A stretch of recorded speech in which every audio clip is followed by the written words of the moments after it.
Hi, everyone. Thank you for joining us today. And thank you, ArchiNet, for having me here. This is really a great pleasure for me to connect with you all and to share my personal experience on this particular topic from ideation to methodology. For today's agenda, I will be going over the general progress and of a project from start to end. So just going from the brief, ideation, methodology, and the overall lessons learned. But before I get into that, I just want to give a brief introduction about myself.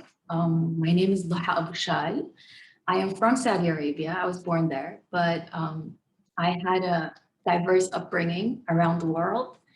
And I got my bachelor's in architecture in the United States. And since then, I moved to the United Arab Emirates to pursue my career as an urban designer, working for AECOM. That's general characteristics about myself. I have very diverse and perspective and outlook on the world. I'm very passionate about what I do, and I'm very self-driven.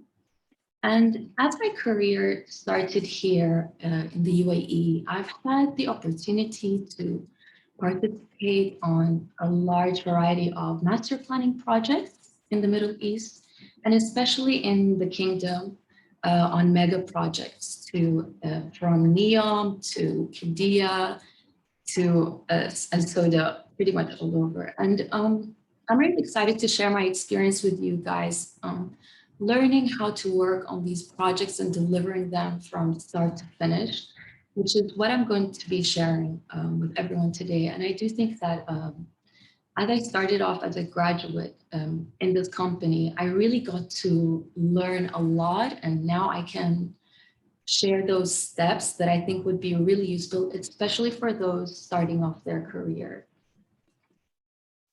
So I'm going to start off by discussing the brief, and it's basically a written description of what a project is about. And now, sometimes it has different names. The brief can also be acquired in a proposal, or like even before that, like when as a client is setting it up, it would be like a request for a proposal, and these are where you would find the following items. So here I've distilled it into a 4-step outline. Like, what do you look for in a brief? It starts off with the client's wants. This is the first thing we try to seek out from the brief. And it's basically the what of the project. What does the client want you or your team to achieve on this project that they want you to work on? Most of the time, they would highlight their vision and overall time frame for this project, or key stakeholders that might be involved on the project.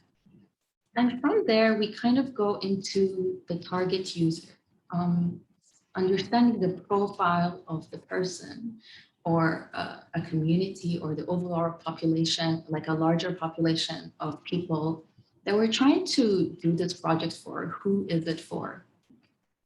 And this kind of like builds up the brief, like all of these layers and elements. The next thing would be the theme of the project. What are the creative assets that will allow you to establish the overall project outcome? Now, in this element, it's really about finding the ways in which you can create value to the deliverable of the project and the ultimate goal. What is the main thing that you want? So first, you know the client's wants, then you kind of have an understanding of the profile of the user, and then adding that layer of the theme. The next thing to consider and to try to look for in a brief is the context. So every project differs from the other one. And so every time you have to consider some of the cultural values and ideas or events that you can align your project with. So in this case, it would be about understanding, for example, if my project is located in a prime location, how can you integrate that and allow it to become a large destination? Or like these could be some of the opportunities that you would seek in the brief, like where your project would fit in context. And if there are any challenges, it's really about finding ways to turn those into opportunities that will allow you to deliver the project successfully. The next thing that I would like to just talk about briefly is the key recommendations that I would advise. And it's really about how we can bring innovation and collaboration to the project and its delivery. So in this instance, it could be really about finding innovative ways to achieve the project, whether it's by your approach or understanding of how this could be delivered. It could be about finding new technologies or advanced technologies in order to deliver your project to the client. The second thing would be about being client focused, really engaging with the client, setting workshops, trying to understand exactly what they're seeking, and making fact-based decisions. So in this instance, it would also be about making sure that you have the resources that you need in order to fully understand the place that or the project that you will be delivering. You know, and when it comes to urban design or master planning, it's about, for example, being able to go on site visits and really getting a first-hand experience to design and deliver this project.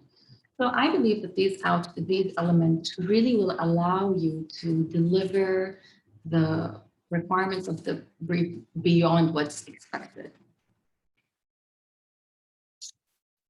So now I'm going to start talking about ideation. And ideation is the process of which we are developing ideas or concepts to achieve this project. So you receive all of this information from the client about what they would like. So how do we start this process? For the ideation, for you to start the ideation, you really need to understand the scope of work that you will have to achieve. And I understand that there's people from different disciplines joining us here today. And but I think it is applicable despite that. We're all in the building arts, whether you're architects or interior designers or urban designers. But it follows the same sequence that kind of gradually changes from macro scale into a micro scale, finer details, finer level of technical work that would go into it. So starting from the vision framework, it kind of follows the same input. So you will have to, at this level of work, kind of distinguish the themes, the core design drivers, understanding the principles and the objectives of the project. And this sequence of work kind of builds up into the next level. So you would take what you've established in the vision framework, kind of translate it over through the pre-concept master planning stage. And in this level, it's really about setting a high level understanding and structure plan that showcases the application of the project vision and design drivers and you know, evolves and kind of grows. So from there, we go into the concept master plan. And the concept master plan stage, you kind of start to engage with the larger team. You get other disciplines involved, and you will have to consider the input from a larger team. So if you're an architect, you'd have to consider what the interior designers would be doing or the engineers, how they would be contributing to the outcome of the project. But the concept master plan is often also backed in a master planning scope with an economic or real estate or a market analysis to really make sure that the outcome of the project will be feasible and also represents a refined version of the pre-concept master plan. So you kind of go into another level of detail. And each, as I mentioned, like each stage would kind of have a certain level of ideation. So when you get into the detailed master plan, of course, it requires more technical coordination between the different disciplines, infrastructure, transport, and really that to help you back and support your design. And at the same time, at the detailed master plan level, you kind of provide guidelines and technical documentation of the overall project. So that being said, now we understand that every kind of stage requires a certain level of ideation depending on. So how do we start? I'm just going to give an example from the work that I've done. And how does it start? We have to first develop a baseline understanding of our project and the site in particular. And before we look directly at the site, we kind of start to look at the bigger picture by studying the urban context and the character. And the way we have achieved that is by studying the history of the growth of the city. So looking at how it started in the 1930s and how it grew over time and how that growth and transformation has influenced the way our site is and its characteristics. And so this also allows you, like this level of research and baseline understanding is really, really deep. And sometimes it's a lot of information. So I believe that the next step would be to kind of take that information and distill it in a way where you're able to break it down in a matrix format or some sort of criteria where you say, okay, the findings for this area give us this level of information. I understand that in the cultural area, these are the prominent characteristics, and how does that impact our site and its location in the city. What this exercise also does for us is allow us to see how we can take a spatial qualitative assessment and potentially translate that into a quantitative assessment. And this is really, really important to consider because you will see now. So this kind of like general understanding of the history is not really numerical. So what we do now is we start to map and analyze the site. So similarly, we kind of go from a macro scale and we slowly start distilling that into finer grain analysis. So we reach a level where we start to use special programs such as like GIS to give us quantifiable data that is highly accessible. And this will allow us to really understand the overall components that make the site what it is. So we can start looking at the land uses, the open space framework, connectivity, centers within the area, and public vacant land. And all of that will eventually translate into, okay, you have X amount of open space, X amount of centers. And all of this information is again relayed back into what you will do with your project at the end of the day, with the site that you have at the end of the day. So through this analysis, you will also be able to establish key opportunities and constraints for your development. So what I'm trying to say here, like going through the sequence of analysis, it's really important to allow your site to become what it should be.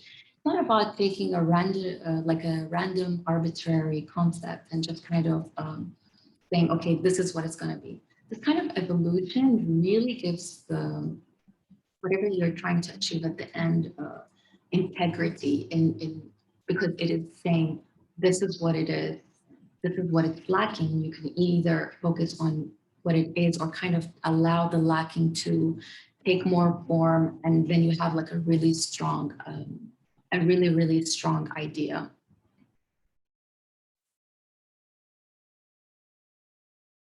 So that's how I'm going to wrap up the ideation input. So we go through the brief, understand what it requires. Then we look at the steps in which you can develop your concept. And ultimately, it's going to be the methodology. And I don't know if it should be in this order. I do kind of believe that the methodology and the ideation go hand in hand. You have to be able to understand the way you will develop the approach for the project in order for you to have a strong methodology. But what a methodology is, and I know maybe this word doesn't sound that familiar, but it's basically a system to follow in order to focus on delivering a particular area of study. So that being said, the first thing to acknowledge when setting up your methodology to deliver a project is to really know your team. It's really important to identify all the disciplines involved and what their input would be. And again, this is applicable to any other discipline. It's not strictly to master planning. If you're an architect, you will look at your larger team at different stages of work, of course, and same thing with interior designers or urban designers. So here we identify, okay, urban designers will focus on the urban form, land use, all of these qualities. Urban planners will look at the development regulations, guidelines, then you have your transport planners. And really, I have to say this, master planning is, and urban design is definitely a discipline that works very intensely and with other disciplines. It's really about collaboration because you need to be able to provide like a great, like projects that are mostly focusing on creating a great environment for inhabitants of the city or a town. So yeah, then you've got your landscape architects focusing on public realm or sometimes even signage and wayfinding. Then you have your utilities, infrastructure looking at utilities, if the site requires more, or if what's existing is sufficient for the future development. The team, this is like kind of the internal team. Sometimes we also have to consider the client to be one of the team members. It is kind of like the higher person that is going to overlook how everything comes together. And also external entities such as authorities, you know, at different scopes of work, you'll have to consider the approval of the amano or, you know, other entities involved that will need to approve the work that comes out at the end of the day. And the other thing is every team has their own team. So like every discipline has their own team. We've got transport planners, they come up with their own methodologies. Landscape designers, they come up with their own methodologies to deliver the project. So it's very important to make sure that all the input will kind of align at the end of the day and to deliver the project successfully.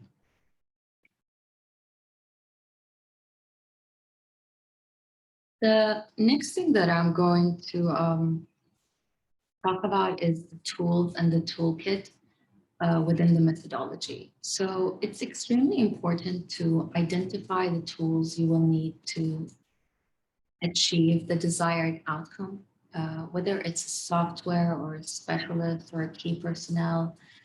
Sometimes it's really great to invite on board, you know, a housing specialist or engaging with the community or utilizing softwares that will enable you. Like for one of the projects, which was really a large scale, we actually all ended up learning to use a new software, like the entire team learned how to use a new software. They were able to deliver a project. So, and that's also like knowing the tools that you will need is also really, really important in this instance to make sure that your methodology will follow through. Otherwise, you might have to like revisit it to make sure your team knows what they have to do. But like, yeah, we needed to use a new software. The entire team had to learn it in order for us to deliver something very special. And maybe here I've mentioned GIS, but we've also used like modular and like additional plugins to software programs that everyone is familiar with. Another thing could be like surveys.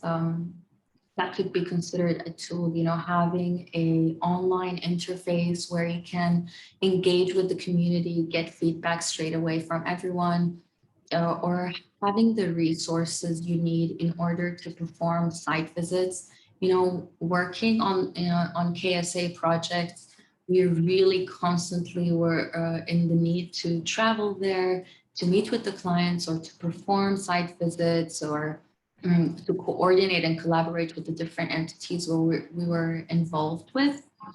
And the second part of the methodology that we need to consider, apart from the tools, is kind of setting a toolkit.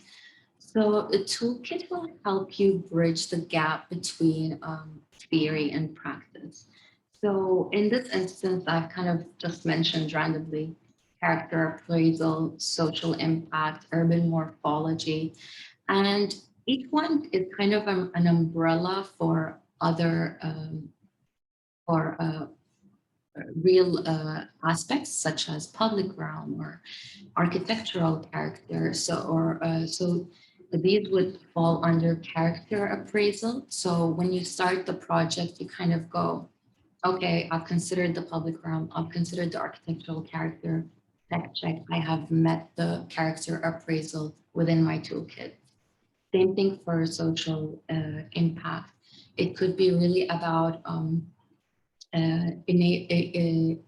creating a destination.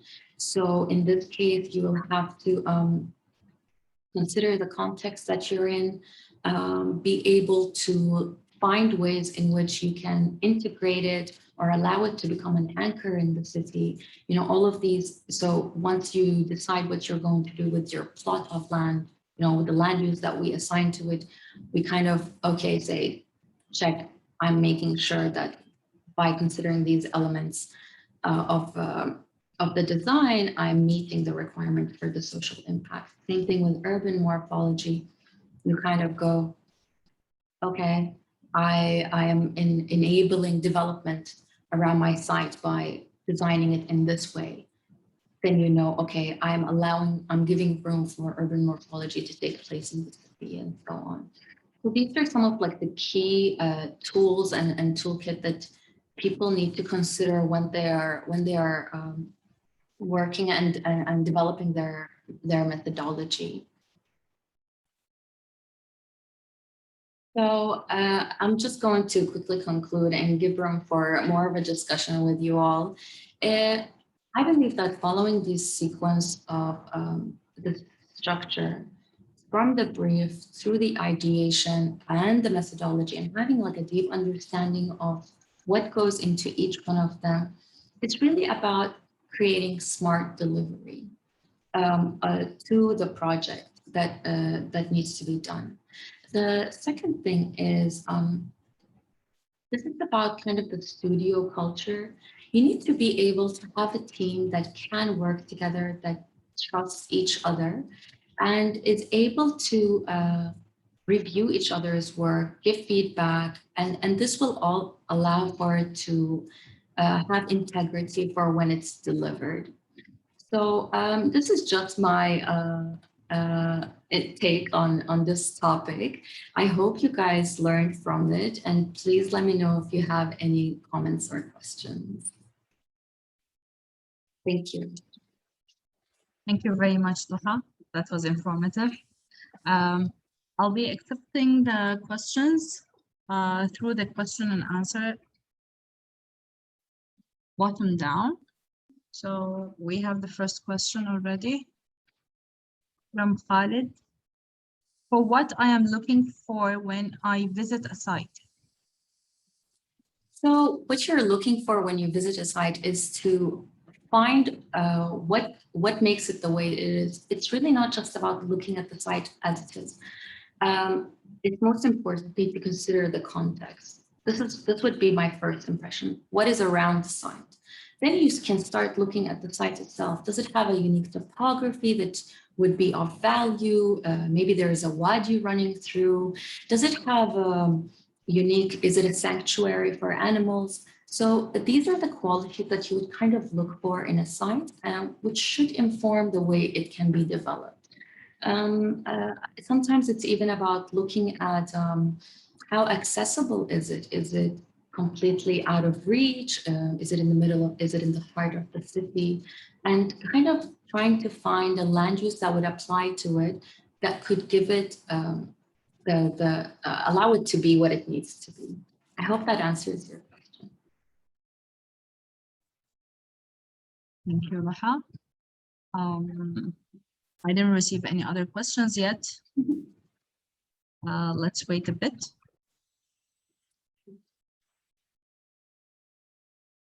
While we are waiting, if you want to add anything, and please, anyone wants to ask, just write your questions down.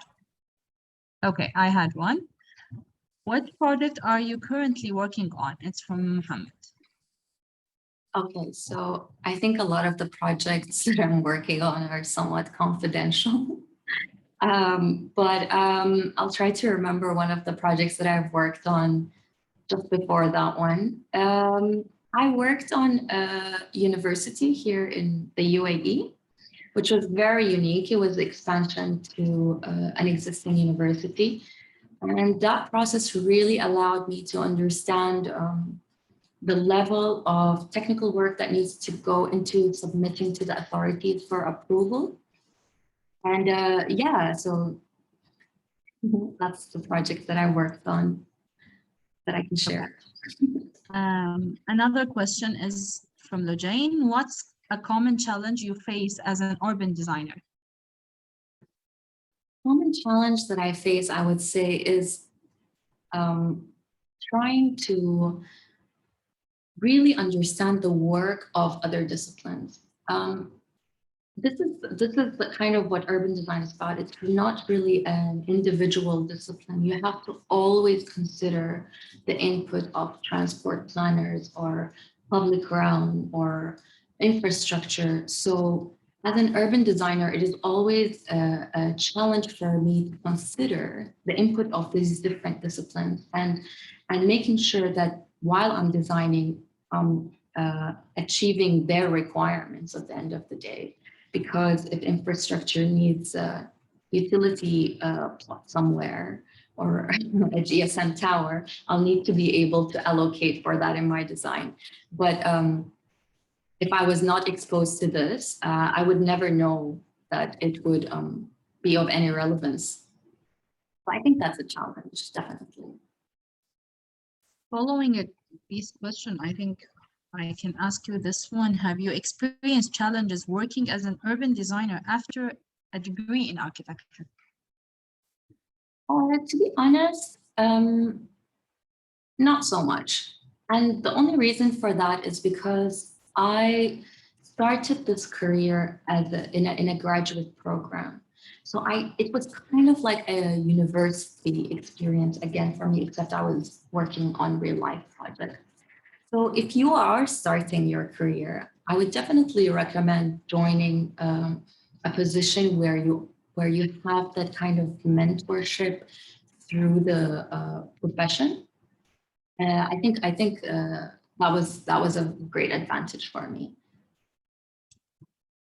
We have a question from Mr. Abdurrahman. How do you address the three ecologies, mental, social, and environmental in ideation? And how does that reflect on your methodology? Do you find clients taking these points into consideration? So actually, that is a very good question. It is difficult, that's for sure. But we usually have a schedule for the project to be delivered. And we also have the ability to manage the number of team members on the project. So this is the best part about working for a large company, such as AECOM. I think most of the time the projects are managed extremely well, where you're able to balance those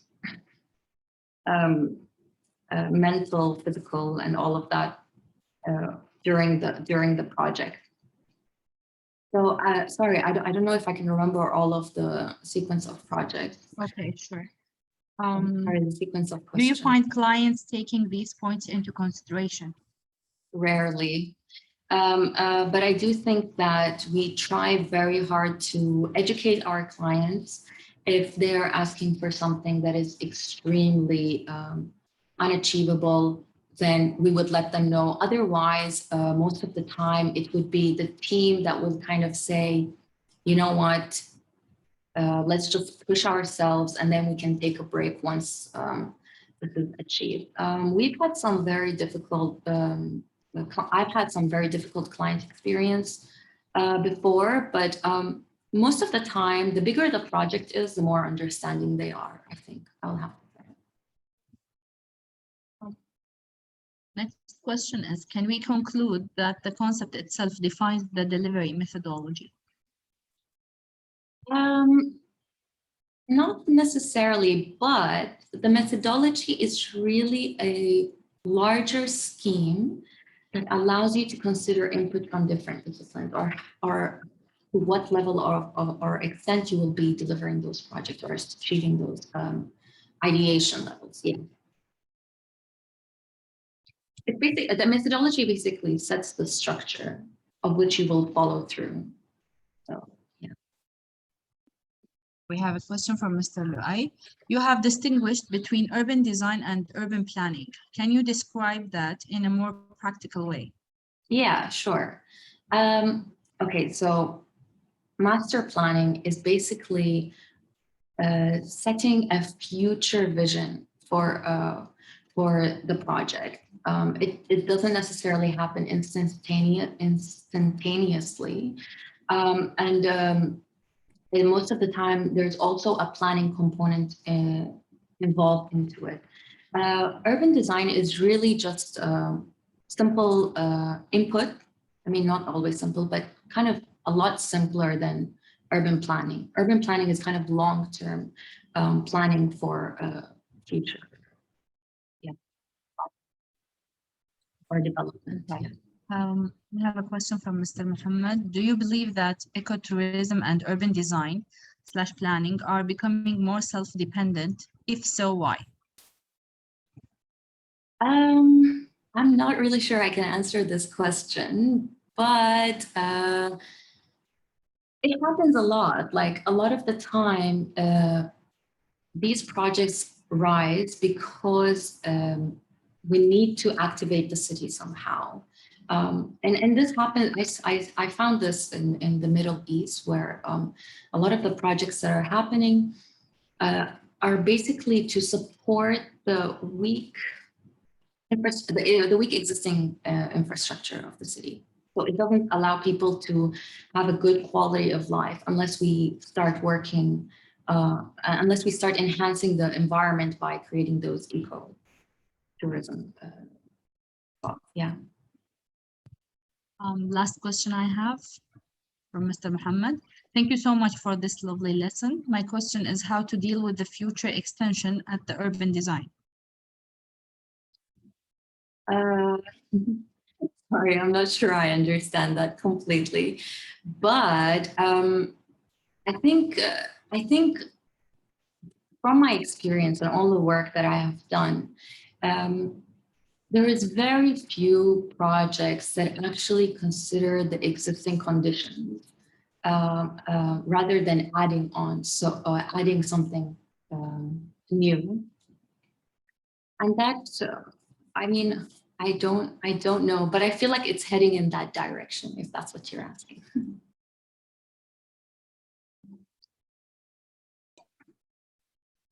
Thank you, Doha, for answering. Okay, I got one more.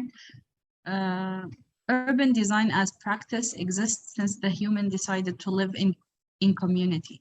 Urban planning might be seen as recent in the history of humanity, and nowadays it is based mainly on technical aspects.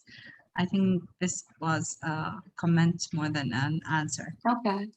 So if you want to Thank add you for anything that. to it. Okay. So that was the last thing for today. Thank you very much, Duha, for the Thank informative you. lesson. Thank you so Thank you much for for being with us having me. tonight.